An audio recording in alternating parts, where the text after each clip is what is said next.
Shares in China's Twitter copycat Weibo fell more than 7% in their first day of trading in Hong Kong.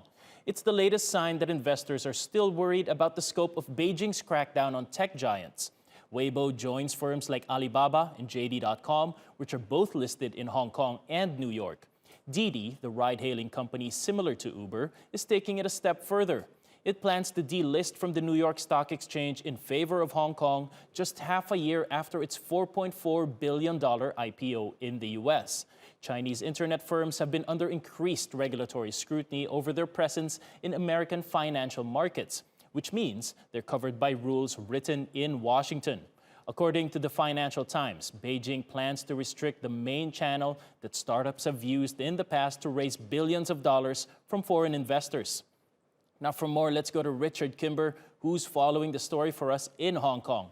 Welcome back to the program, Richard. Now, can you please explain to us how Weibo's first day slide in share price is indicative of the wider concerns about China's tech sector and regulatory action from Beijing?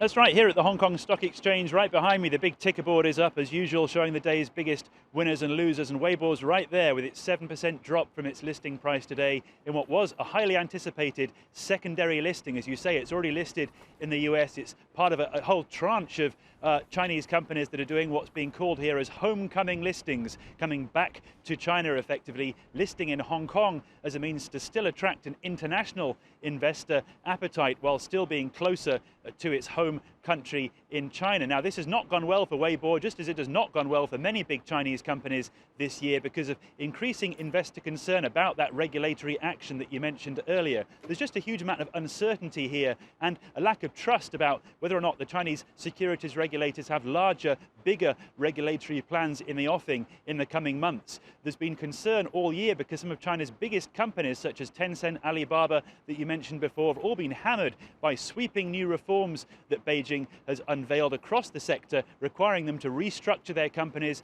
lessening the amount of profit that they're allowed to take, and forcing them to comply with new rules that just didn't exist a year ago.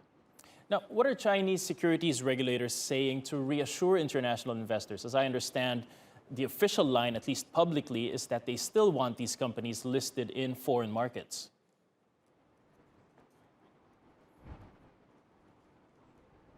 That's right, they've been dismissing reports that they're planning to restrict access for Chinese companies to do that. They say they're actively working with US regulators to make it easier for Chinese companies that want to list overseas to do so. And specifically, they say they're trying to iron out a long-running problem that US regulators have had with regards to Chinese companies listed stateside, and that is giving US regulators access to the audits of Chinese companies. That's been a big problem that's been forcing some Chinese companies to face pressure from the US Senate over the fact they're listed there at all. Chinese regulators say they want to try and solve that problem. It's taken many months, though, to get to this stage, and that's why investors aren't sure there's going to be any positive conclusion of this long-running problem. All right, Richard Kimber outside the Hong Kong Stock Exchange. Thank you for that update.